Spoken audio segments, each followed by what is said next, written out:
a gente vai começar e a ficar a porta.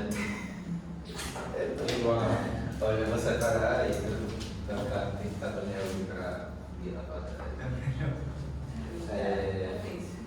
Tiago vai ficar a porta. Tiago, cadê a Bia? Que faz 3 semanas que ela tá dentro das crianças lá embaixo. Marco tá escalando ela aí não lascou aí. Ia falar a ela, né?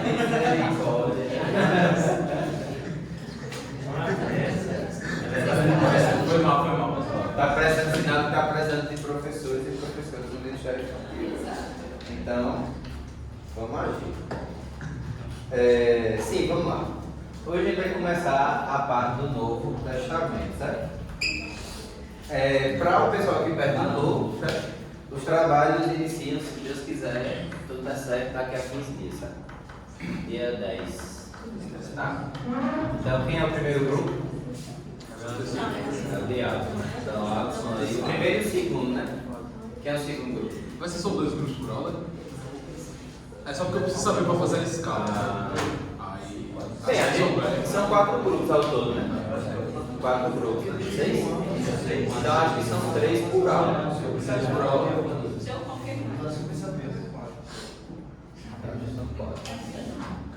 É metade, certo? Então se for 6 são 3, se for 4 são 2 por aula, certo? Aí o grupo 3 é igual na universidade. O grupo 3 fica pronto, certo? O grupo 3 fica pronto para apresentar daqui a 15 dias. Se não der tempo, você apresenta daqui a 3 semanas. Tá bom? Então, agora falta só canonicidade do Novo Testamento. E a gente vai começar essa parte da canonicidade do Novo Testamento. São 6 mesmo. São 6? Então o grupo 3 fica pronto para daqui a 15 dias. Quem é o grupo 2? Tássio, Luana e Gabriel. Gabriel. E o grupo 3? Eu, Bia e Marcos. Aí você já fica preparado. 2 para o grupo também. E aí, canonicidade do Novo Testamento. Aí eu já vou pedir para. Vamos fazer por fileira, certo? Porque também essa fileira aqui abre em João 5, essa fileira aqui abre em Atos 17 e essa fileira aqui Romanos 15, certo? Como é que vai ser, né? Como assim? Porque a gente vai começar por essa parte, né? Porque quando Jesus ele veio ao mundo, ele encarnou, não havia Novo Testamento, né? A gente viu semana passada que o que existia era o Antigo Testamento, ou o que para nós é o Antigo Testamento, né? A Bíblia hebraica. E Jesus e todos os seus apóstolos eram judeus, tá? E aí todos eles acreditavam na Bíblia hebraica, a gente já viu isso, como a palavra de Deus, certo? E não havia outros escritos inspirados para Jesus nem para os seus apóstolos, a não ser aqueles que estavam na Bíblia hebraica, que foi essa nossa conclusão semana passada. E aí, o que é que acontece, certo? Jesus e os apóstolos, eles entesouravam a Escritura. A Escritura era inspirada por Deus, cheia de autoridade, e ela era preciosa para ele e para os seus apóstolos, certo? E aí eu vou pedir para a Ellen ler João 5,39. Vocês examinam as Escrituras porque julgam ter nelas a vida eterna, e são elas mesmas que testificam de mim. Certo. Aí, Alisson, Atos 17:2. Paulo, segundo seu costume, foi procurá-los, e por 3 sábados arrazoou com eles acerca das Escrituras. Bia, Romanos 15:4. Pois tudo que no passado foi escrito para o nosso ensino, foi escrito a fim de que, pela paciência e pela consolação das Escrituras, tenhamos esperança. Pronto. Então, os apóstolos de Jesus, eles entesouravam, eles tinham a escritura como autoritária, como preciosa. Eles não usavam outra base, outra fonte ou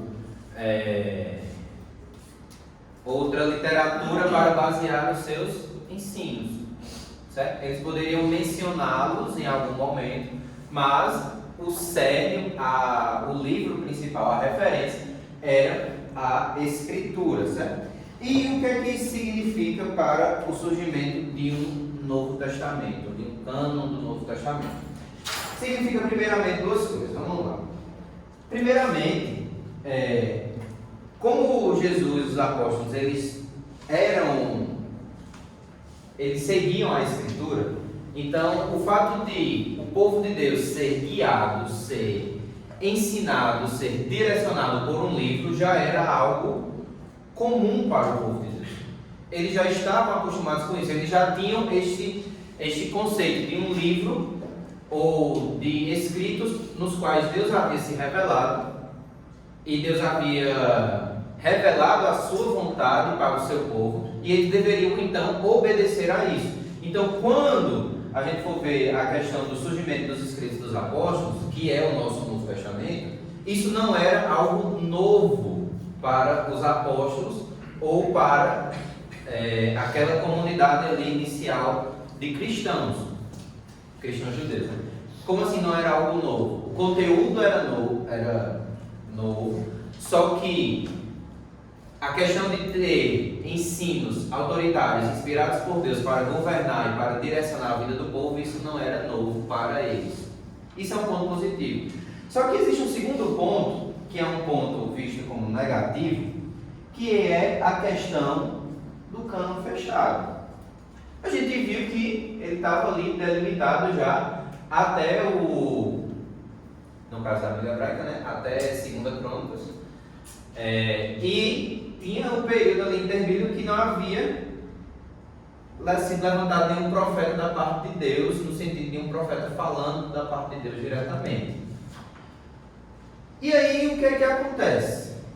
Por que então surge esse novo livro, esses novos livros inspirados? O que é que muda desde aquele tempo para agora?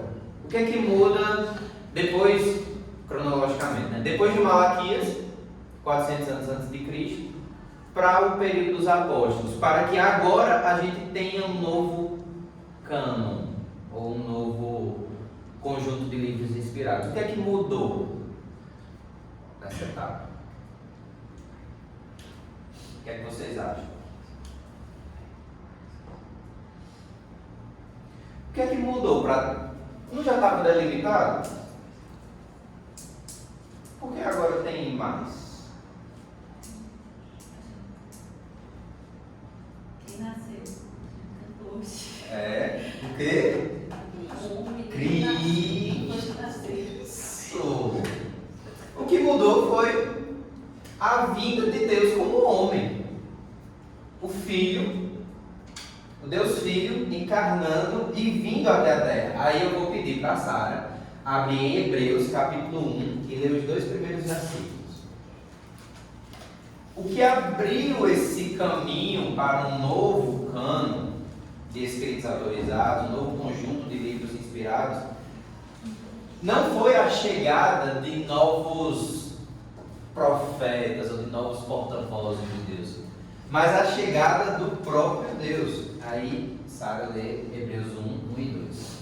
Havendo Deus outrora falado muitas vezes e de muitas maneiras aos pais pelos profetas, nestes últimos dias nos falou pelo Filho, a quem constituiu herdeiro de todas as coisas, pelo qual também fez o universo. Nesses últimos dias nos falou pelo Filho. Então, o que mudou foi a vinda de Deus. O Deus Filho encarnou e se fez homem como nós. Isso é o que mudou. Isso é o que dá origem ou dá razão para que haja um cânon, a extensão dos livros inspirados, certo? E diante disso, não é de surpreender, e aqui são muitas passagens, e aí eu vou pedir para ir fazendo o seguinte, certo? de Beatriz, aí Beatriz ali, Mateus 7, 29, Lucas 5, 38, aí Lucas, Marcos, aí Davi, aí vai abrindo assim, sabe? Vocês entenderam? No caso, Davi vai abrir Mateus 12, Vinícius, João 14, Vinícius abre João e João abre Mateus 28. Certo? Então, diante desse contexto do próprio Deus encarnando e vindo à Terra, não é de se admirar que os seguidores e os contemporâneos de Jesus e de seus apóstolos tenham visto Jesus e considerado ele como uma autoridade maior do que as Escrituras do Antigo Testamento. Aí eu vou pedir para a Beatriz ler Mateus 7, 29. Porque ele as ensinava como quem tem autoridade, e não como os mestres da lei. Lucas. Tá. E ninguém põe vinho novo em vasilhas de couro velhas. Se o fizer, o vinho novo rebentará as vasilhas, se derramará, e as vasilhas se estragarão. Pelo contrário, vinho novo deve ser posto em vasilhas de couro novas. E ninguém, depois de beber o vinho velho, prefere o novo, pois diz: o vinho velho é melhor. Eu acho que eu entendi, não.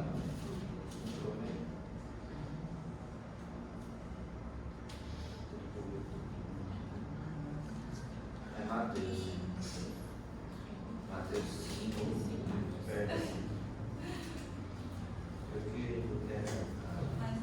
Ele tá certo, tá certo. É porque ele disse Lucas, aí eu pensei que era Lucas. É que Foi ele que confundiu, não. nomes apostólicos.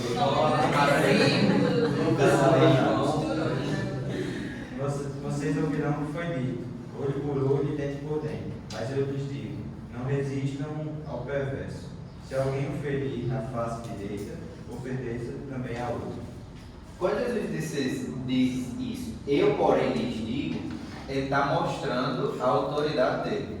Não é que ele está contradizendo a lei, não. Ele está dizendo de fato o que é que a lei diz, o que é que esse trecho diz, certo? Então ele não está revogando, ele está cumprindo, ele está explicando. Isso mostra a autoridade dele.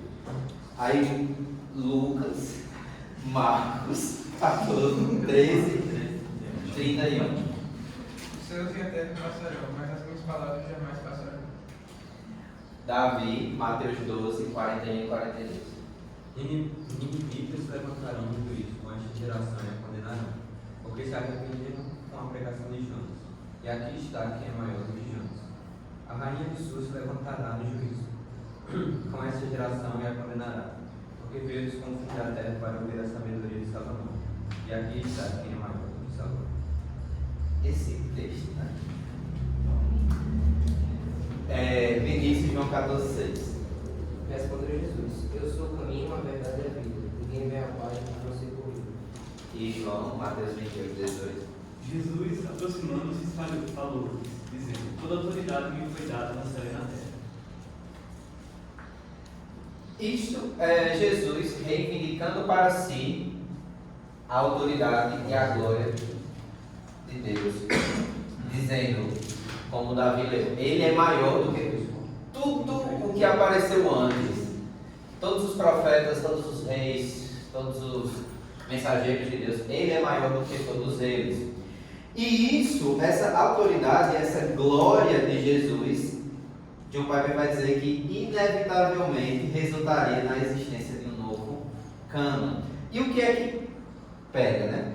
A questão é que todo esse povo que estava ouvindo Jesus, eles estavam acostumados com o livro da lei. Eles estavam acostumados com a lei, com os desígnios de Deus para eles. Só que agora eles estão sendo confrontados não apenas pela lei, pelos mandamentos, mas por quem deu os mandamentos. E isso agora gera toda essa questão nova para eles. O Deus que se revelou através da lei agora está ali falando e ensinando para eles. Mostrando, como Beatriz disse, o cumprimento da lei. O cumprimento de tudo aquilo que havia sido falado. Mas Jesus não estava apenas planejando esses ensinos. Como assim? A gente sabe que, a gente já comentou isso, que Jesus em si não escreveu nenhum livro, né? Não tem nenhum livro escrito de autoria do próprio Jesus. Mas quando ele estava ensinando aqui na terra, e mostrando a vontade de Deus e revelando o próprio ser de Deus para os homens, ele não estava apenas planejando esse novo conjunto de livros, esse novo cano, mas ele de fato estava estabelecendo esse novo cano. Mas se ele não escreveu nenhum livro, como esse novo cano que fala e que faz o cumprimento da lei, agora na pessoa de Cristo, que fala sobre a obra de Cristo, que fala sobre as implicações e as consequências e o significado da obra de Cristo, como esse novo cânon, esse novo conjunto de livros escritos seriam escritos?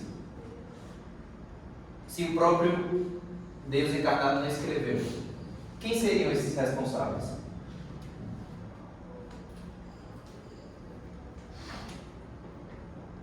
Quem seriam esses responsáveis? Os apóstolos.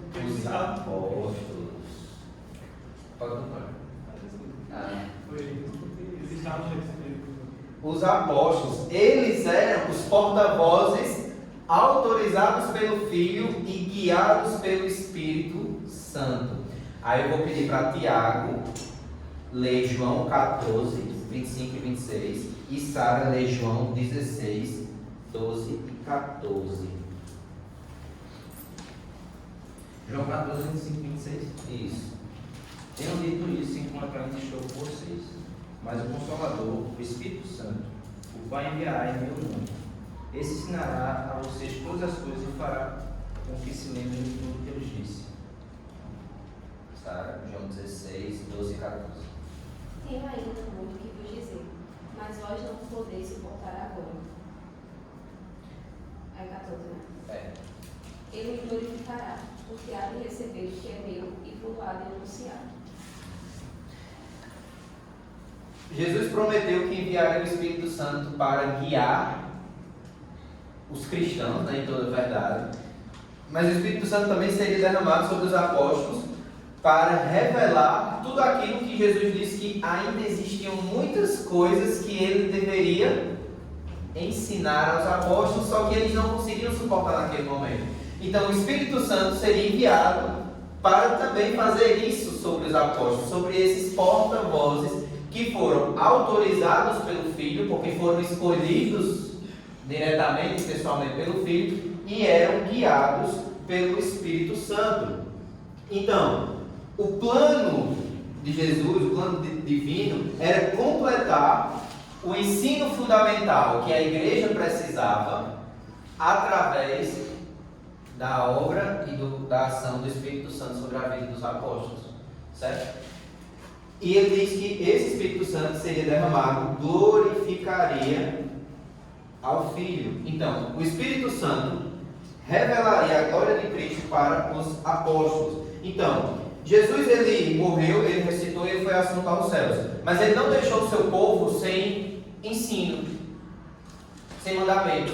Ele, através dos apóstolos, ele ensinou o seu povo a forma como eles deveriam andar. Ele continuava a pastorear o seu povo, certo? E aí, esses apóstolos estavam revestidos de autoridade. Autoridade por meio da escolha do Filho e por meio do derramamento do Espírito sobre eles. Então, essa autoridade fazia com que os escritos deles permanecessem lado a lado, equiparados com os ensinos dos profetas do Antigo Testamento. Então, o Novo Testamento, porque possível, não sei se é a melhor palavra, mas por que houve então essa extensão, esses novos livros? Por causa do que Cristo veio fazer, por causa da encarnação de Cristo. Ele veio à Terra, ele estabeleceu o Novo Testamento significa isso, né? Nova aliança. E aí, os seus apóstolos que foram autorizados, revestidos de autoridade, guiados pelo Espírito, eles então são os porta-vozes autorizados de Deus para ensinar ao povo de Deus a forma como eles deveriam andar, como eles deveriam viver. Então, o Novo Testamento ele não é uma contradição ou uma correção do Antigo Testamento. Isso aqui é um ponto importante, porque a gente vai ver que daqui a pouco mais à frente na história, depois dos apóstolos, vai surgir um camarada dizendo que tudo que era do Antigo Testamento devia ser rejeitado. Essa autoridade que foi dada aos livros dos apóstolos foi tipo depois do Espírito Santo, né? Então, depois da descida do Espírito Santo. Eles eram revestidos de autoridade. Ele explica isso quando ele chama, né, os apóstolos, ele manda eles em missão. Acho que é Mateus 10. Eles têm essa autoridade, só que eles recebem o Espírito no dia de Pentecostes lá, né? Atos 2. E essa descida do Espírito guia eles para continuar a obra do plano divino, né? Dos escritos. Mas assim, eles tinham autoridade antes do Espírito? Sim, eles receberam essa autoridade da parte de Cristo. Só que eles não escreveram nada antes da descida do Espírito. Foi depois da descida. Foi alguns anos mais para frente. Certo? Mas eles já tinham essa autoridade pelo fato de terem sido escolhidos pelo próprio Jesus. Certo? E aí, o Novo Testamento ele completa o Antigo sem anular a sua autoridade ou contradizer a sua verdade. Então, resumindo essa introdução toda à canonicidade do Novo Testamento. Por que novos livros? Por que um novo cânon? Por causa da vinda de Cristo, por causa da encarnação do Deus Filho, que na sua vinda e na nomeação dos apóstolos, na promessa do Espírito, ele falaria e ensinaria o seu povo, certo? Mas esse Novo Testamento, esse novo cânon, ele completa o Antigo. Ele não anula, ou seja, não é porque agora tem um novo que, como nós já vimos no estudo da teologia sistemática, ele é o ápice da revelação, né, com Jesus. Não é porque tem esse novo que o antigo não precisa mais. Não, ele se completa, certo? O antigo ele tem a mesma autoridade que o novo, certo? Isso é importante a gente lembrar. Não podemos anular e esquecer o antigo. O antigo continua sendo autoridade, continua sendo inspirado por Deus, continua sendo palavra de Deus. Só que agora, diante do que aconteceu na encarnação do Deus Filho, há um novo conjunto de livros sagrados, um novo conjunto de livros autorizados, certo? E esse novo, ele não anula e nem contradiz o antigo, porque todos são palavra de Deus, certo? Eles se completam, tá? Mas como se deu essa questão do cânon do Novo Testamento, tá? Como é que se deu isso? Agora a gente vai para essa parte de desenvolvimento. Os teólogos, eles afirmam que eles usam esse termo de estímulos. Houveram alguns estímulos no decorrer ali dos primeiros séculos da era cristã, certo? Todas as datas que a gente vai falar agora são depois de Cristo, tá? Então você fala 100, 200, 300, 400, é tudo depois de Cristo, tá? Tá todo mundo com frio, é? Presta atenção, só vou aumentar um pouquinho aqui, que minha irmã está tão gelada aqui.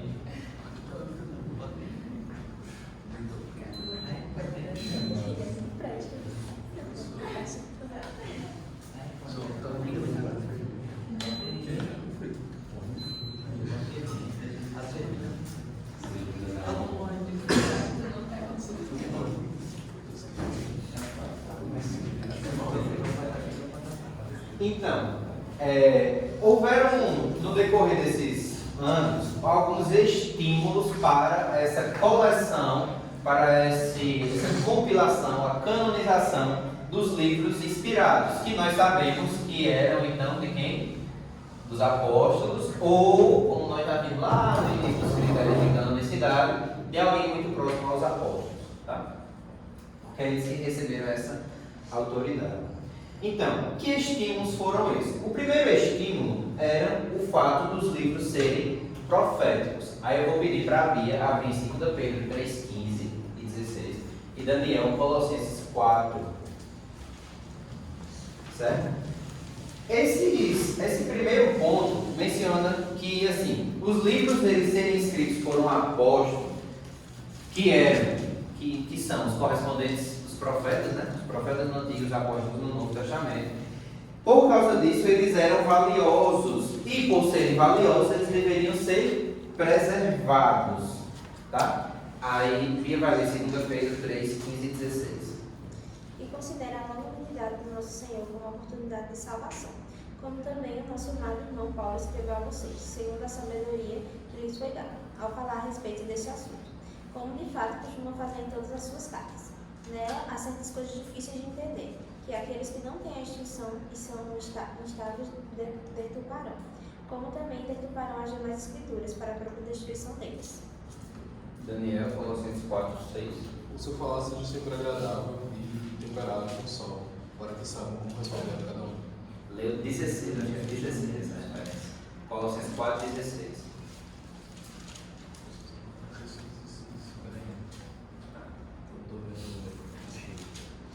Depois que essa carta for lida de vocês, façam que também seja lida na igreja dos Laodicenses, e que vocês igualmente leiam a carta de Laodiceia.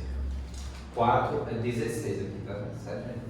Então, a gente percebe aí, Pedro, ele tinha, pelo que ele escreve na sua segunda carta, uma coleção ou um conjunto dos escritos de Paulo. E ele diz que esses escritos, eles são, o que Paulo escreveu, são também escritura como as demais escrituras do Antigo Testamento. E Daniel, quando ele leu Colossenses, Paulo está dizendo que a carta que nós temos de Colossenses deveria ser lida na igreja de Laodiceia, e a carta de Laodiceia deveria ser lida na igreja de Colossenses. Infelizmente a gente não tem essa carta de Laodiceia, a gente não encontrou ela, né? A gente não, eu digo assim, a gente os cristãos, né? Não encontraram ela, não tiveram acesso a ela. Então, só que essa questão dos livros serem circulados entre as igrejas, ou seja, eles passavam entre as igrejas. Então, quando Paulo escreve aos Colossenses, ele deixa claro aí que era também válido para a igreja de Laodiceia. E ele diz que o que ele escreveu para Laodiceia também seria para a igreja de Colossos, que eram cidades próximas ali, né? Qual coisa vocês perguntaram junto? Mas eram cidades próximas, tá? Por exemplo, Paulo escreve para Timóteo. Timóteo era pastor em que igreja naquela época?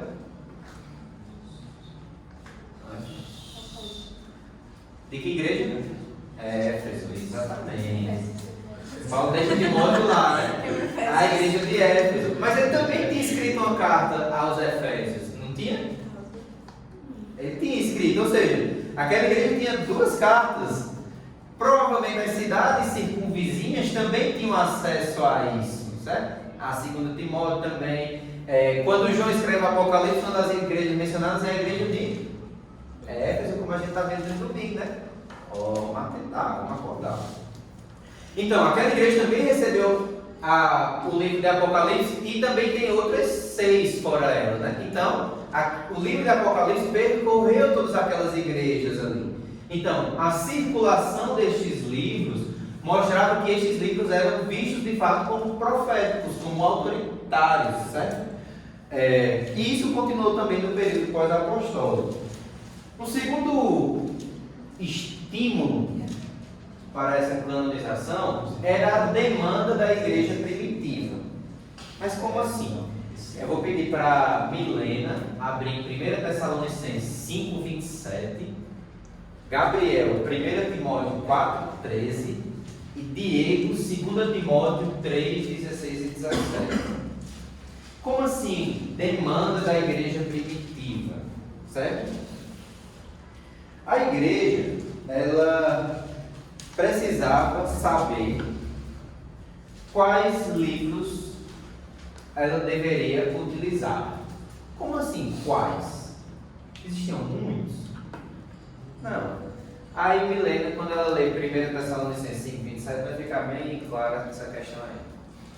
Diante do Senhor, eu encarrego vocês de lerem esta carta a todos os irmãos.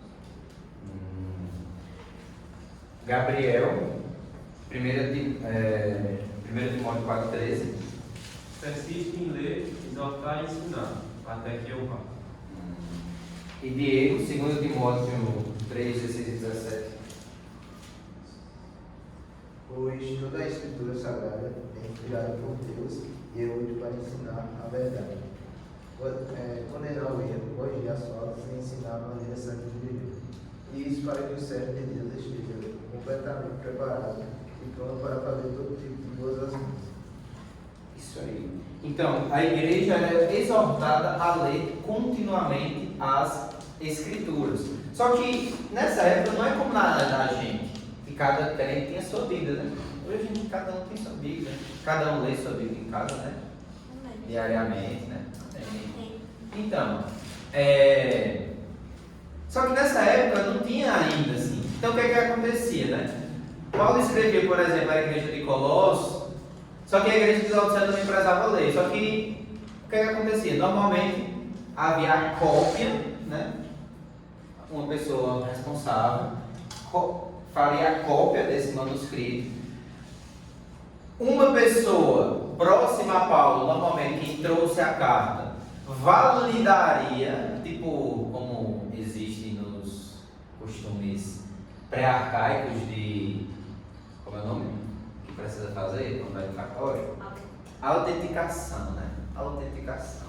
Uma pessoa, provavelmente quem trazia a carta de Paulo até aquela igreja, que era uma pessoa próxima a Paulo, certo? Que era uma pessoa confiável, ele autenticava aquela cópia, dizendo essa cópia de fato é verdade, certo? E aí aquela cópia era enviada para a igreja vizinha. Então, dessa forma, as igrejas, então, tinham esses escritos para ler continuamente, como Paulo exorta aos Tessalonicenses e a Timóteo, certo? Então, essa questão da demanda da igreja se resume nesse fato, de que a igreja precisava ser instruída pela Escritura. Então, era necessário que a igreja fizesse essa coleção dos livros inspirados, que ela juntasse esses livros e aí fosse compilando eles, como parece ter sido o caso que aconteceu com Pedro, quando ele escreve os escritos de Paulo, são difíceis de entender, mas que são também escrituras, certo?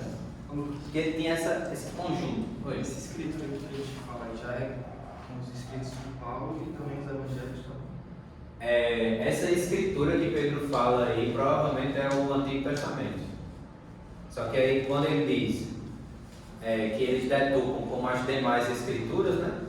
Aí ele está dizendo, tanto que Paulo escreveu como que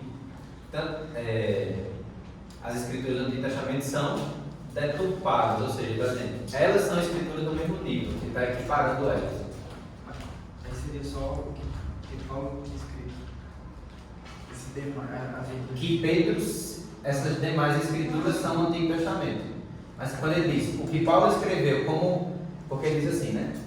Que os falsos mestres, né? Eles deturpam o que Paulo escreveu. Aí ele diz, como fazem com as demais escrituras. Então, quando ele fala assim, demais escrituras, ele está falando o quê? Ele está equiparando o que Paulo escreveu com a escritura. Aí ele está dizendo, ó, o que Paulo escreveu também é autoridade. Mas quando Paulo fala para ler as escrituras, mas nas cartas dele, ele se refere aos evangelhos também. A gente vai ver que nesse texto de 2 Timóteo, ele está falando da escritura do Antigo Testamento. Do Antigo Testamento. Só que ele já tinha acesso, por exemplo, ao Evangelho de Lucas nessa época. E ele cita isso em uma das cartas a Timóteo. Então, isso, quando ele diz, então, escritura, toda a escritura é útil, ele está falando, ele mesmo não fez menção ao Novo Testamento, ele fez menção ao Antigo.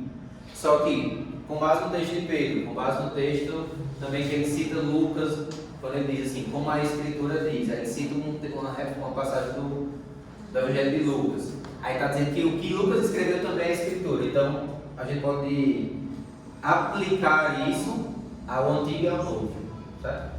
Mas ele estava falando do antigo ali. É que com o auxílio dessas outras referências, né, a gente faz essa explicação toda, né? Tá? Então, a igreja primitiva tinha essa demanda, certo? De ser ensinada. E esses dois estímulos aqui, dos livros proféticos e da demanda, são o que os teólogos vão chamar de estímulo eclesiástico. Por que eclesiástico? Porque existia um estímulo também teológico. Como assim? Nós já lemos 2 Timóteo 3, 16, 17. Mas o que é que acontece? A escritura era útil, era proveitosa para o ensino, para a doutrina, certo? E uma vez que isso acontecia, era cada vez mais necessário definir esses limites da escritura, certo? Por quê? Vocês lembram que eu disse que a escritura do Novo Testamento ela não anularia o Antigo Testamento? Não é? Vocês lembram disso, né? Eu fiz esse comentário, por quê? Porque depois dos apóstolos, por volta do ano 140 depois de Cristo, surgiu um rapaz, um homem, que ensinava o seguinte, que o Antigo Testamento não era necessário. A gente já estava na Nova Aliança, não precisava do Antigo. Ele via o Antigo como a manifestação de um Deus mau.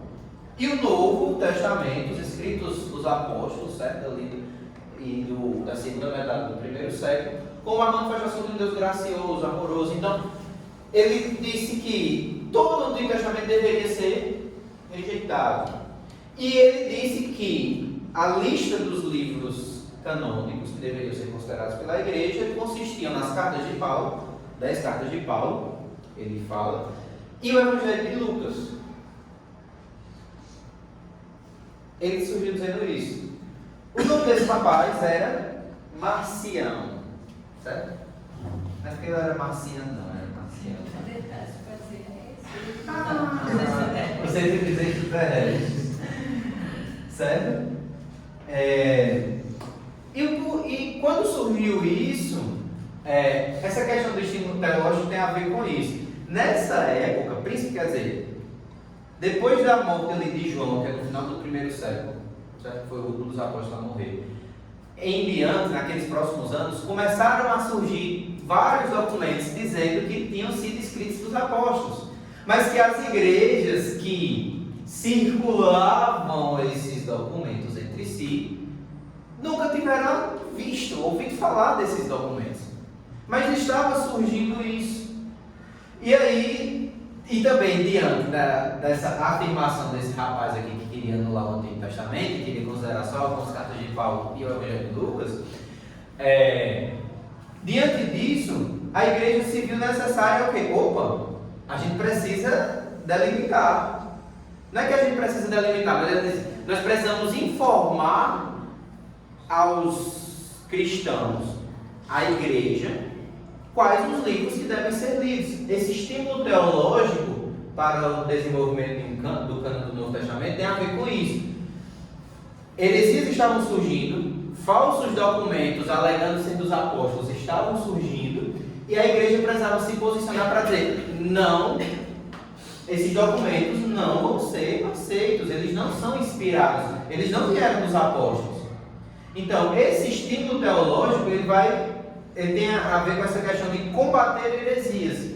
Então, a igreja, esse desenvolvimento passou também por causa desse estímulo, por causa dessa questão de que a igreja precisava delimitar o que é que nós vamos ler publicamente nas igrejas. Certo? Ela precisava delimitar isso.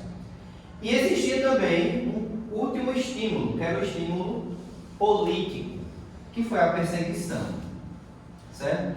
Que foi a fase final do reconhecimento do cânon do Novo Testamento, certo? Como assim a fase final? Principalmente depois desse rapaz Marcião, a igreja começou então a combater esses livros falsos. Porém, isso era uma preocupação da igreja, só que existia outro mal que assolava a igreja e que preocupava mais a mente deles: perseguição. E aí essa perseguição ela foi sempre constante e crescente nesses primeiros séculos da igreja. E aí o que é que aconteceu, certo?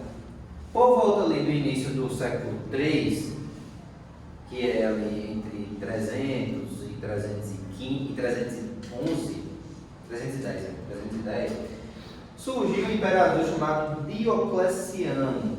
E aí o que é que ele durante a perseguição desse rapaz, Diocleciano, ele ordenou que os soldados da guarda romana, do Império Romano, fossem nas igrejas cristãs e pegassem os escritos, tudo para queimar.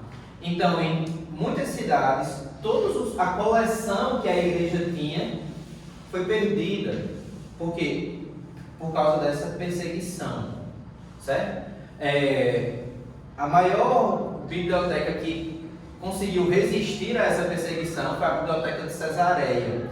Só que aí, Norman Geisler comenta que depois, acho que parece que foi séculos 600 e pouco depois de Cristo, por causa da perseguição dos muçulmanos, eles tocaram fogo nessa biblioteca e aí muito conteúdo também dos manuscritos foi perdido. Mas até lá já tinha essa questão do cano bem definido. Mas essa questão do estímulo político da perseguição, o que é que tem a ver? Por causa dessa destruição dos livros e de muitos livros em algumas cidades, a igreja então, após passar isso, veio Constantino, certo? E aí ele oficializou o cristianismo como uma religião, ele declarou aquele estado de paz, né, com o cristianismo, ele mandou abolir a questão da perseguição. E aí, só que isso já foi em 315 depois de Cristo, né? E aí essas ações políticas, elas resultaram no quê, né? A igreja então começou a fazer novamente o reconhecimento desses livros, certo? Novamente o reconhecimento desses livros. Por quê? Porque boa parte deles havia sido perdido na perseguição de Diocleciano. Aí elas foram novamente fazer aquela parte ali e se alguém se deparar com esse argumento, aí vocês vão saber responder, certo? Porque muitos vão dizer que essa questão de cânon do Novo Testamento e tal, a igreja ficou sem um cânon até final do século IV, que era 300 e pouco depois de Cristo, 397 agora. Alguns vão dizer isso. Mas não sei o que, os apóstolos morreram lá em 80, 100 depois de Cristo e ficaram até quase 400 sem um cânon e depois de que surgiu isso. Como é que era assim? E esses 300 anos aí? Alguns vão dizer isso. Só que o que os relatos históricos aqui que os teólogos trazem mostram é que nesse período, mesmo com a perseguição, e por causa dessa preservação da circulação das cartas e dos livros, a igreja ela já tinha um cânon ali de um conjunto de livros que ela aceitava, um conjunto de livros que ela reconhecia como autoritário, como inspirado. Ela já tinha esse conjunto. O que veio a acontecer em 397, 300 e pouco depois de Cristo, foi que agora ela foi oficializada. Como assim oficializada? A igreja se reuniu e, entre aspas, bateu um martelo nessa questão, certo? Mas que esses livros aqui, e a gente vai ver algumas referências depois, esses livros, esse desenvolvimento, ele aconteceu, comparando períodos históricos, né? Até muito rapidamente. Por exemplo, final do cerca de 770, 200 depois de Cristo, esses livros esses 27 já estavam reconhecidos e a igreja só se baseava neles. Mas essa questão oficial de um documento, de uma reunião, foi somente nessa época, 300 e pouco, certo? Mas não quer dizer que a igreja ficou sem um canto, ficou sem um Novo Testamento até lá, não. Já eram mencionados, esses livros já eram utilizados como escritura, como inspirados por Deus antes, certo? Então esse desenvolvimento é sempre aquela questão. Não é que essa questão de canonização foi um conjunto de gente que se reuniu e disse: é isso aqui, não é isso aqui. Isso vai acontecendo progressivamente ao longo dos anos, certo? Por motivos, alguns motivos. Demanda da igreja por ensino, outros motivos, porque os livros eram autoritários, eram proféticos, só tinha da parte dos apóstolos. Em outras ocasiões, por causa para combater um herege que estava surgindo e estava dizendo que tinha um livro lá que não era inspirado, que exclui isso aqui, ou pela própria questão da perseguição. Alguém tem alguma dúvida? Não sei disso. Vai levantar a mão isso. Se você não tiver, vai levantar a mão se você estiver. Tá? E como foi então essa questão da canonização progressiva? Antes da gente entrar nesse ponto, eu vou fazer só um comentário, certo? Só um parênteses, certo? O Novo Testamento ele foi escrito durante a segunda metade do século I, entre 50 e 100 ali depois de Cristo, certo? E aí, a maioria dos livros, eles foram escritos, foram endereçados para igrejas locais. Colossenses, Éfesos, Romanos, foram endereçados para igrejas locais, ou para um grupo de igrejas. Por exemplo, Paulo escreve aos Gálatas, só que a Galácia não era, como a gente já viu no estudo da Mostra Bíblica, não era uma cidade, era uma região do Império Romano. Então, provavelmente existiam mais de uma igreja quando ele escreve aos Gálatas. Pedro escreve, quando ele escreve a sua primeira carta, a várias igrejas, Ponto, Galácia, existem várias igrejas, sabe? Tiago escreve as 12 tribos da dispersão, ou seja, judeus espalhados pelo Império Romano. Então ele vem de uma região específica, ele escreveu para uma região específica. Mas por que a gente está falando disso? Porque essa localização era diversa e a origem também era diversa. Alguns escreveram de Jerusalém, outros escreveram de Roma, outros escreveram de Corinto, outros escreveram de Éfeso. Então, tanto o destino era diverso, como a origem era diversa. Por que a gente está falando disso afinal? Porque não é como se, por exemplo, digamos, Daniel vai mandar um e-mail, uma declaração lá bonitinha para a Bia. Aí mandar um e-mail, bem antigo, né? Um e-mail, né? Aí a Bia recebe automaticamente. Mas esse e-mail é muito antigo. Hoje Daniel faz o quê? Daniel faz uma postagem no Instagram. Manda lá uma postagem. Aí o que acontece? Todo mundo vê. Não é isso? A gente fica ciente, né? Só que nessa época, não é como se Paulo, escrevendo para os romanos, e aí automaticamente a igreja de Éfeso sabia daquela carta, não. Não era assim. E a igreja de Jerusalém? Podia ser que quem soubesse também. Só ia saber daqui a muitos anos. Não era automático como é hoje, né? Que, eu quero mandar algo para Tiago e para João. Eu crio uma linha de transmissão, crio um grupo no WhatsApp e mando automaticamente para os dois. Pronto. Não era assim. Certo? Então, essa questão de uma origem e de um destino diverso e diferentes localizações geográficas impõe uma dificuldade para essa canonização progressiva. Porque às vezes o que, por exemplo, a igreja de Roma, a igreja de Éfeso tinha aqui, a igreja de Jerusalém nem sabia que tinha, só ia saber muito tempo depois. Aí quando precisava, combater uma heresia, aí dizia, poxa, não, mas isso está lá na igreja de Jerusalém. Não, isso está lá na igreja de Roma. Então, não era como é a gente hoje aqui, automaticamente todo mundo sabia. É importante a gente ter isso em mente quando a gente for ver essa questão da canonização progressiva. Essa circulação era nas regiões próximas ali, certo? Por exemplo, Éfeso, Laodiceia e tinha uma terceira cidade. Éfeso, Laodiceia, que era ali no vale do Hierápolis, Éfeso, Hierápolis e Laodiceia. Eram bem próximos, né? 15, 20 quilômetros uma da outra. É como mandar aqui e daqui Tiago, botar cedo nas canelas e entregar lá em Lagoa Seca. Tranquilaço. Não é não, Tiago? De carro, Era de carro.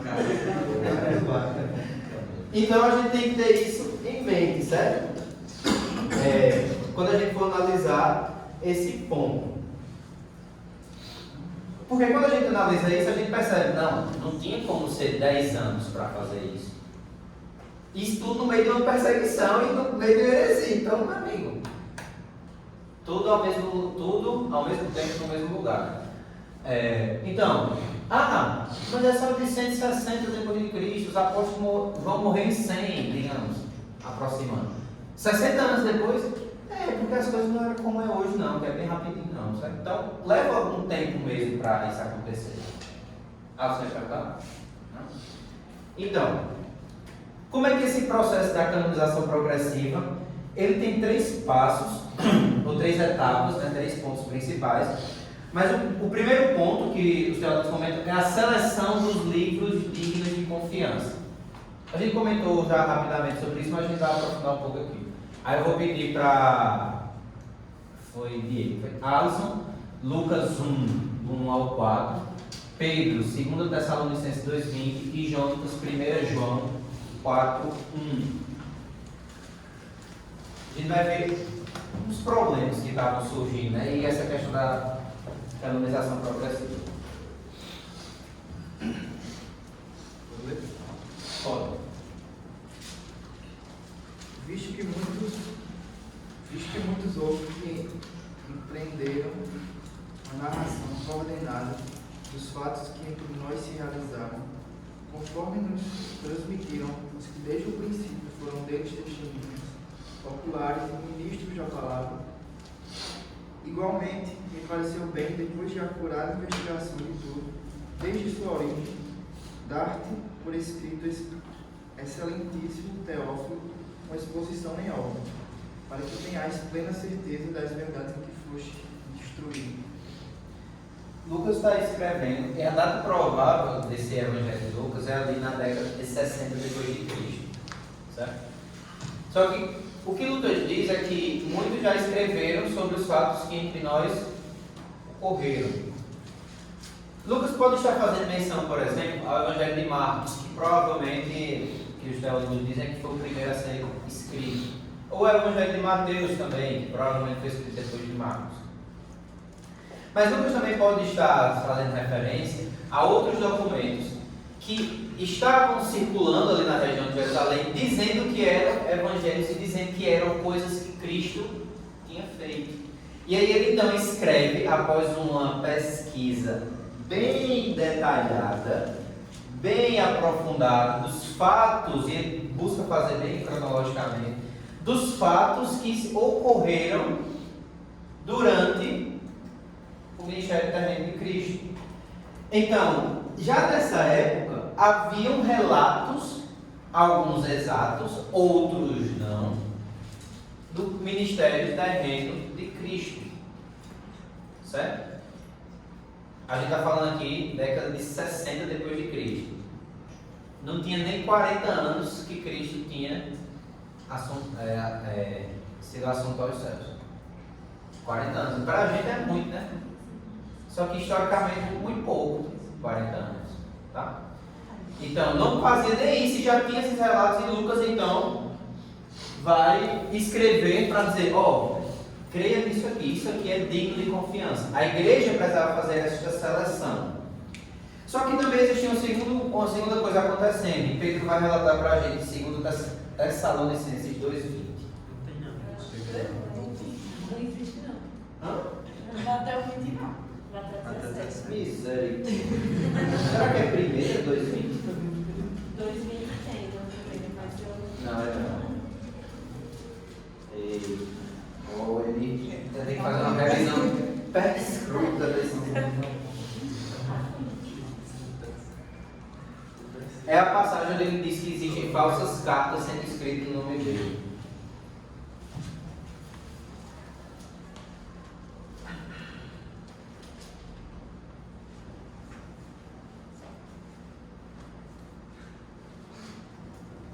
Se alguém tiver na internet aí, bota no Google. Falsas cartas de Paulo Tessalonicenses. Vai aparecer alguma referência.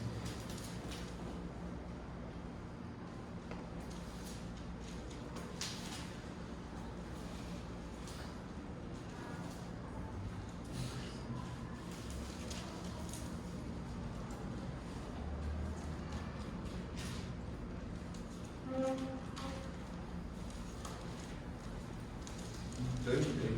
Oi?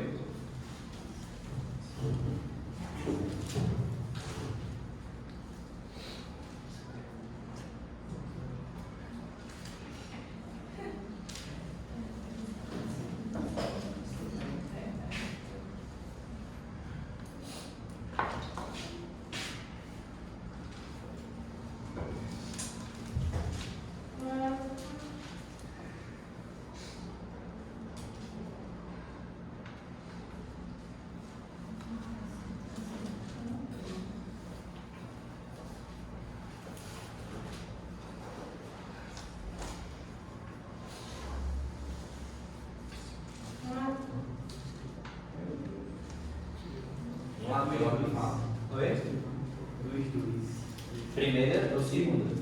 Segunda 2:2.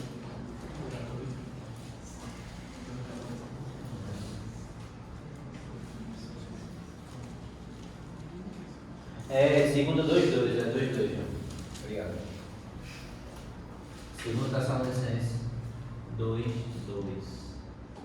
Que vocês não se deixem demover facilmente de seu modo de pensar, nem fiquem perturbados, que por espírito, quer por palavra, quer por carta, como procedesse de nós, dando a entender que o dia do Senhor já chegou.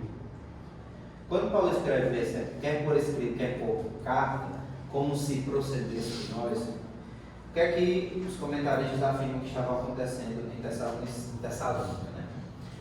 Estavam mandando cartas dizendo que eram de Paulo, ensinando, então, nesse caso específico aí, né, que o dia do Senhor já tinha chegado, que a ressurreição já tinha ocorrido. E é até por causa disso, alguns irmãos dizem, poxa, e a gente ficou, falou, não vou trabalhar mais não, essas coisas. Mas o que é que acontece, né? Paulo, então, isso, nessa questão da canonização progressiva, é chamada dessa seleção dos livros dignos. Porque era função da igreja observar se de fato aquela carta vinha de Paulo ou de um apóstolo, para que eles não andassem em erro. E esse princípio vai ser ensinado também por João em 1 João 4:1, que João nos vai ler. Caríssimos, não acreditei em qualquer espírito, mas examinai os espíritos para a versão de Deus, pois muitos falsos profetas vieram no mundo. Então ele está mandando provar os espíritos, justamente por causa que estavam surgindo essas heresias, e alguns estavam usando até o mesmo o nome dos apóstolos para dizer que era aquela mesma questão que a gente viu dos pseudográficos, que tipo, alguém escreveu depois e usava o nome de um autor bíblico para ter respeito e autoridade e aceitação da parte da igreja. Qualquer espírito. Alma. Qualquer espírito. Para discernir os espíritos de João. Ah, sim. Discernir os espíritos, ele está falando aqui, é discernir as doutrinas, né? Sim, especificamente as doutrinas. Tipo, aí, tanto é que mais na frente ele vai dizer que todo espírito que não confessa que Cristo vem em carne, por quê? Porque ele estava combatendo o gnosticismo, que dizia que Cristo não tinha vindo em carne. Qualquer espírito, qualquer doutrina, qualquer homem, qualquer ensino que diga que Cristo não veio em carne, não procede de Deus. Não vem de Deus. Sim, não é literalmente um espírito que não seja o Espírito Santo. Ah, sim, se é um espírito. Ah, entendi. Não, é a doutrina que vem do espírito do cão, né? Sabe? Mas a doutrina é errada. A doutrina também tem que muito de nós diziam que tem recebido uma revelação. E o espírito, o espírito tradicional. É mais ou menos o que Paulo diz em Gálatas, né? Se algum de nós, até mesmo um anjo de luz, um espírito de luz, vier e diga que algum evangelho diferente, isso mostra também a autoridade dos apóstolos, né? Que seja anátema, né? Ele está dizendo isso. Então, essas evidências mostram a questão do que Lucas fala, de livros que estavam relatando os fatos, do que Paulo fala, de falsas cartas associadas a ele, de João, que fala de ensinos errados, de heresias que estavam sendo ensinadas na igreja. Essas evidências mostram que havia no seio da igreja aqui no primeiro século um processo seletivo que acontecia naturalmente por parte da igreja.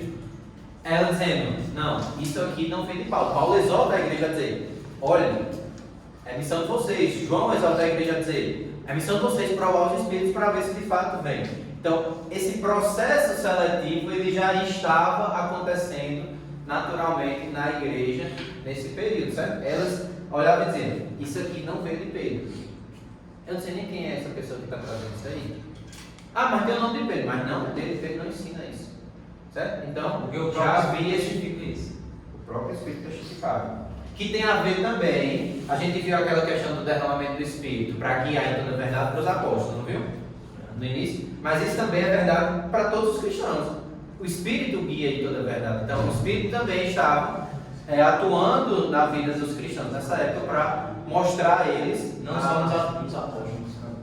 Não só nos apóstolos. Os apóstolos eles receberam com a missão de ensinar, de escrever. Eles tinham essa autoridade. A gente fala nos espíritos, nos seus discípulos. Nos seus discípulos, todos os cristãos. Todos os cristãos têm o Espírito para serem guiados pelo Espírito a toda a verdade. Né? E isso também passava nesse processo de canonização, dessa seleção dos livros que eram dignos de confiança. Aí tinha também outro sinal nessa questão da canonização progressiva, que foi a prática da leitura pública. Quando Milena leu de Tessalonicenses e Gabriel leu de 1 Timóteo, a gente viu Paulo exortando a igreja a quê? Ler publicamente. Está aqui os textos dos livros apostólicos. E isso era uma prática que vinha lá dos judeus antigos. Aí ela vai abrir Josué 8:34, Daiane 2 Reis 23:2 e Davi Neemias 8:8. Certo? Isso era uma prática que vinha lá dos tempos de Israel, a questão da leitura pública das Escrituras. Josué 8:34. Depois Josué leu todas as palavras da lei, a bênção e a maldição, segundo tudo que está escrito no livro da lei. Daiane, 2 Reis 23:2. E eles foram todos juntos até o templo, acompanhados pelos sacerdotes, pelos profetas e por todo o resto do povo, tanto os mais importantes como os mais humildes. Então o rei deu diante deles todo o livro da aliança que havia sido achado no templo. Davi, Neemias 8:8. Assim, eles liam no livro da lei de Deus distintamente e davam sentido, e faziam com que eles entendessem a leitura. Então, essa prática da leitura pública era algo que vinha do Israel antigo, certo? Por quê? Porque os apóstolos eram judeus, então eles passaram essa tradição também para a igreja da leitura pública das Escrituras, certo? Aí, só que essa prática não era restringida apenas à congregação destinatária. Como assim?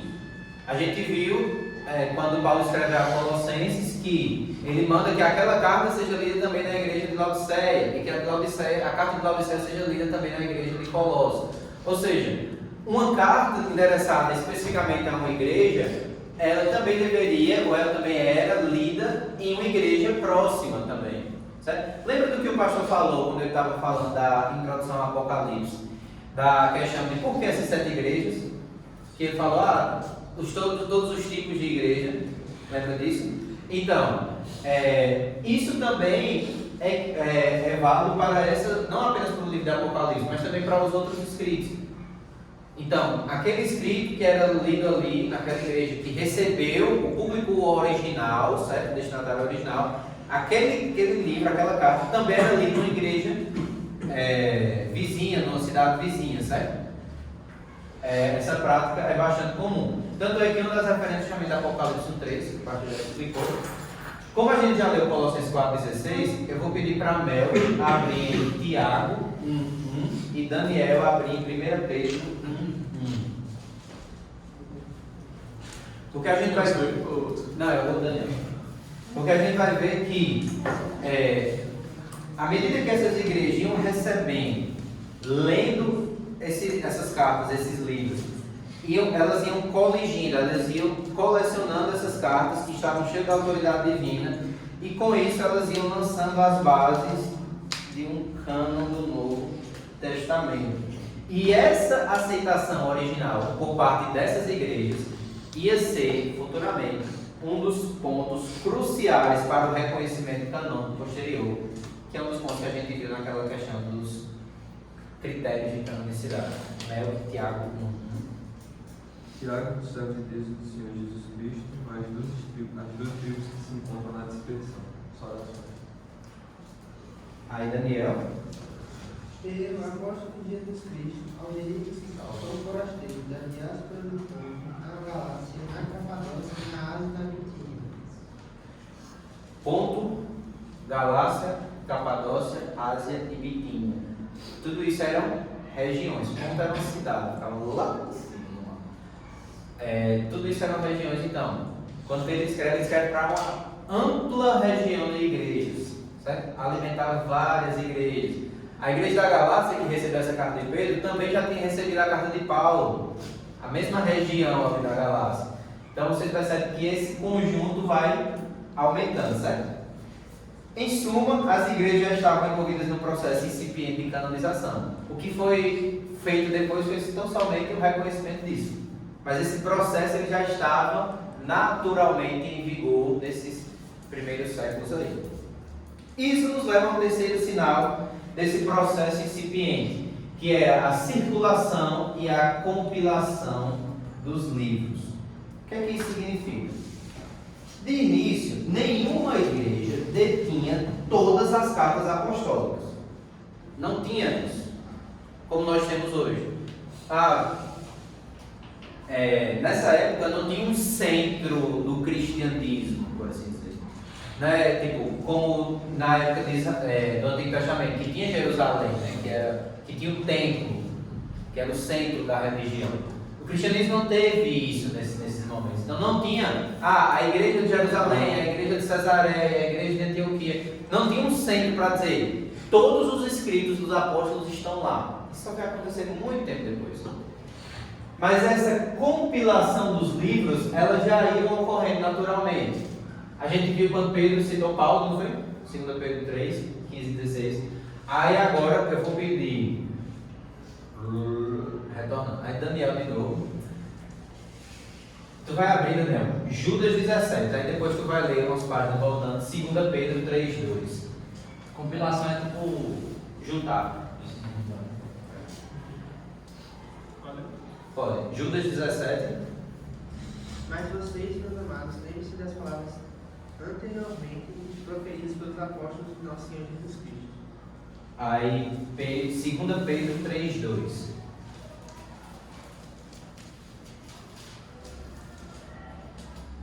Para que se lembre das palavras que anteriormente foram ditas pelos santos profetas, e também se lembre do mandamento do Senhor e Salvador que os apóstolos de vocês lhe ensinaram. A visão mais aceita é que a carta de Judas ela foi escrita depois de 2 Pedro. Quem diz? Vai para onde? Ele não é do novo,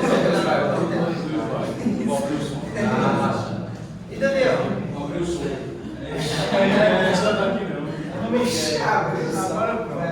Abre a chave. Cadê a chave de fenda? Até Lucas vai. Valeu. Mas graças a Deus, né? Graças a Deus, isso mostra que os jovens estão afiados no serviço. Enfim, a visão mais aceita é que a carta de Judas ela foi escrita depois de 2 Pedro, certo? Então, provavelmente Judas faz menção também, e também o conteúdo é bem semelhante das duas cartas, justamente a 2 Pedro, mostrando que Judas também tinha essa segunda carta de Pedro, como, tipo, ele tinha acesso a essa carta, certo? Aí, eu vou pedir para a Mel que lê 1 Timóteo 5,18. E aí, logo em seguida, Daiane lê Lucas 10,7. Porque aqui é mais distante, Daniel. Judas e Pedro é bem. 5,18? 1 Timóteo 5,18, isso. pois a Escritura declara: não amordacies o boi por conta do trigo, e ainda o trabalhador é digno do seu salário. Aí, Daiane, Lucas 10, 7. Fiquem na mesma casa e comam e bebam o que lhes oferecem, pois o trabalhador merece o seu salário. Não fiquem mudando de casa para outra. A primeira parte de 1 Timóteo 5,18 está na lei. Não amordaçar o boi durante a colheita, eu acho que é isso. Isso é um texto que está na lei lá do Antigo Testamento. Só que a segunda parte, que é o trabalhador é digno do seu salário, não está na lei. Essa passagem é encontrada no Evangelho de Lucas que Daniel leu. Então, o que é que Paulo veio aqui? Ele vê algo que foi ensinado no Antigo Testamento sendo aplicado e esclarecido por Jesus, segundo o relato de Lucas, e ele então junta esses dois para dar um princípio, ensinar um princípio teológico a Timóteo. O que é que isso mostra? Mostra que Paulo, do que Alson tinha perguntado antes, mostra que Paulo, ele já tinha, na época que ele escreveu 1 Timóteo, acesso e já tinha o Evangelho de Lucas pronto. Então, essa circulação e essa compilação dos livros, ela ia acontecendo progressivamente no decorrer da história. E isso revela o início de um processo de canonização, certo? Então, como é que a gente poderia resumir esses 3 passos? Primeiro, as cartas foram endereçadas às igrejas em geral. Depois, cada igreja era responsável por identificar, de fato, e confirmar se vinha de um apóstolo e fazer cópias.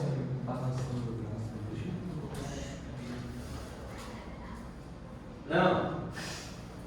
Tem só mais um slide aí para adicionar. E fazer cópias, certo? Para as igrejas locais e lendo continuamente, certo? E depois eu início fazer esse processo de circulação. E aí, Norman Geisler comenta que pelo final do século I, final do século I e início do século II, ou seja, ali por volta de entre 90 depois de Cristo e 110, 120 depois de Cristo, todos os 27 livros do Novo Testamento que nós temos hoje haviam sido recebidos e reconhecidos pelas igrejas cristãs. O cânon ele estava completo, pelo menos de maneira tácita. Como assim tácita? Ele estava completo segundo esses processos normais, naturais. O que veio a acontecer muito tempo depois foi tão somente uma reunião para oficializar isso. Vocês não vão encontrar nessa época um documento dizendo, os livros são esses. Mas os cristãos já reconheciam apenas estes livros. Qualquer um que viesse extra não era aceito, certo? Nesse período.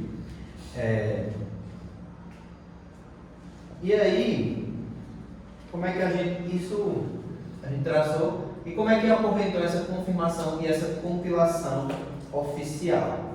Logo após a geração dos apóstolos, todos os livros do Novo Testamento eles foram citados, e quando fala todos, são todos mesmo. Todos os livros foram citados por algum dos pais da igreja, certo? Algum dos grandes homens de Deus ali no segundo século, século 100 depois de Cristo, certo? Todos eles. E até Norman Geisler vai falar uma coisa muito interessante e importante. Não apenas todos os livros já haviam sido citados, mas todos os pais da igreja, ele fala aqui até o século 3, certo? Século 2 e 3, século 2 e 3 mais precisamente, né? Até o século 3, quase todos os versículos do Novo Testamento haviam sido citados em um ou mais das 36 mil citações dos pais da igreja. Então haviam 36 mil citações de textos bíblicos do Novo Testamento pelos pais da igreja. E praticamente todos os versículos desses livros já haviam sido citados, certo? Isso não significa, por exemplo, que o fato de um dos pais da igreja não ter citado o livro significa que aquele livro não era canônico. Como assim? Então Isso significa, isso que eu trouxe de informação, significa que cada um dos pais da igreja citou todos os livros? Não. Por exemplo, tinha Irineu. Irineu citou todos os livros? Não. Ele citou alguns. Aí Policarpo citou todos os livros? Não. Ele citou alguns. Mas quando iam vendo, os livros que Policarpo citava, Irineu não citava. Aí os que Irineu citava, Policarpo não citava. Por quê? Porque isso vai muito da heresia que estava sendo combatida. Por exemplo, quantas pregações vocês já escutaram em 2 e 3 João? Quantas pregações vocês já escutaram em Romanos? Por que isso acontece? Porque quer dizer que 2 e 3 João não são palavras de Deus em Romanos? Não. Significa tão somente a questão da aplicação da palavra ao contexto específico. Certo? Então, isso também acontecia nessa época. Então, Agostinho cita esses e Irineu cita aqueles outros. Tá, é normal. Não quer dizer que porque Agostinho não citou um livro, não quer dizer que aquele livro não é canônico. Certo? Mas quando foram ver, todos os 27 livros do Novo Testamento já haviam sido citados. Aí, esses documentos aqui, Antiga Siríaca, Antiga Latina, Cânon Munitário, Zé Cesareia, o que é que eles são? Antiga Siríaca é uma tradução, certo, do Novo Testamento que estava em circulação na Síria por volta, aqui já é 400 depois de Cristo, certo? Bem mais para frente. E que tem todos os livros do Novo Testamento, exceto 2 Pedro, 2 e 3 João, Judas e Apocalipse, o final, os livros finais. Aí na Antiga Latina, aqui era no Oriente. Na Antiga Latina, que era no Ocidente, que era a tradução do Novo Testamento para o latim, todos os 27 livros, só que essa daqui ela é de antes de 200 depois de Cristo, então ela é mais antiga. Todos os 27 livros estavam citados, exceto Hebreus, Tiago e Hebreus, Tiago, 1 e 2 Pedro. Ou seja, o que a Antiga Siríaca ela cita, ela tem de referência, a Antiga Latina não. Certo? Mas quando a gente junta as duas listas, o único que está fora é 2 Pedro. Aí a gente vai ver a próxima aula sobre a extensão do cânon do Novo Testamento, que a gente encerra, porque 2 Pedro tem esse debate aí nele. Certo? Ele foi um livro debatido, questionado. O Cantares lá no Antigo Testamento foi 2 Pedro no Novo, certo? 2 Pedro e Judas, mas Judas foi mais assim, 2 Pedro era bem questionado, certo? Alguns vão argumentar que é porque, como a Síria ficava no Oriente, aí a igreja, essas cartas que não eram citadas por ela, é porque elas tinham sido interessadas a um público mais no Ocidente. E a Latina, o contrário. Só que esse argumento não é muito forte não, certo? Porque, tipo, Romanos é para a igreja no Ocidente, né? Lá na Europa. Só que ela está em ambas as listas. Aí, tipo, não é muito forte esse argumento, por isso que eu não trouxe ele. Mas eu trouxe para esclarecer para vocês, certo? Aí esses outros aqui, Cânon Moratório, Zé Cesareia, Atanásio, eles são todos referências de que mencionam todos os 27 que nós temos hoje, certo? São o que a gente chama de evidências externas, né? Aí Atanásio já é bem mais para frente, 373. Mas outros já faziam, por exemplo, Policarpo, Justino, Irineu, Clemente de Alexandria, tinha tudo isso. Mas o que a gente pode, então, concluir desse desenvolvimento aqui do cânon do Novo Testamento? Que o cânon do Novo Testamento, ele foi sendo feito progressivamente, desenvolvido naturalmente no decorrer dos anos na igreja. E que por volta de, no máximo, 150 depois de Cristo, 150 não, 170, 190, até 200 depois de Cristo, esse cânon já era fechado pela igreja, como reconhecido pela igreja. O que é que veio acontecer só lá em quase 400 depois de Cristo? Lá foi só o oficializado, certo? Batido o martelo. Esse aqui é um documento dizendo que é esse.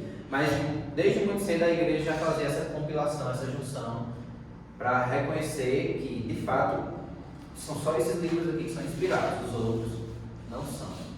Certo? Alguém tem alguma dúvida? Você tem alguma dúvida? Mas semana que vem então a gente encerra essa parte da universidade, se Deus quiser, com a parte da extensão. Aí vai ser igual semana passada, lembra que a gente viu aqueles homologomena, de graça, novo, não é? Só que agora, em vez de ir para o século antigo, século novo. Tá?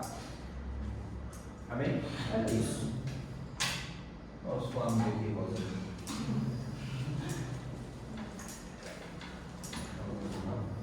Vamos orar para a gente encerrar. Pai, nós te louvamos, Senhor, e te agradecemos por mais uma manhã, Senhor, que o Senhor nos concede, por mais uma escola bíblica.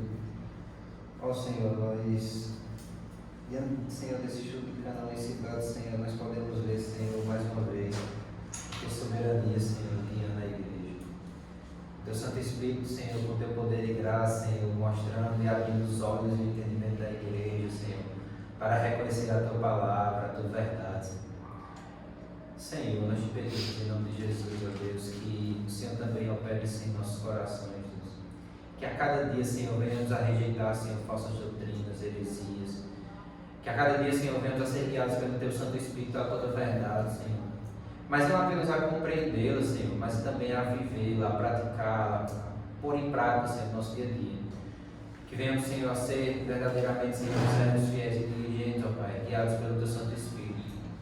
Senhor, que a certeza, Senhor, de que, de fato, Senhor, temos a tua santa palavra, Senhor, acessível a nós.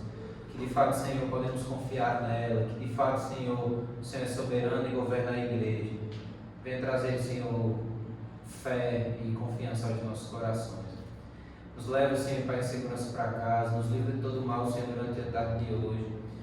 Que logo mais à noite, Senhor, estejamos juntos, Senhor, para novamente agradecer, adorar, louvar, glorificar, Senhor, o teu santo nome, por tudo que tu és, Senhor, pela tua grandiosidade, Senhor, sublimidade, juntamente com os nossos irmãos. Assim que nós choramos em nome de Jesus. Amém. Antes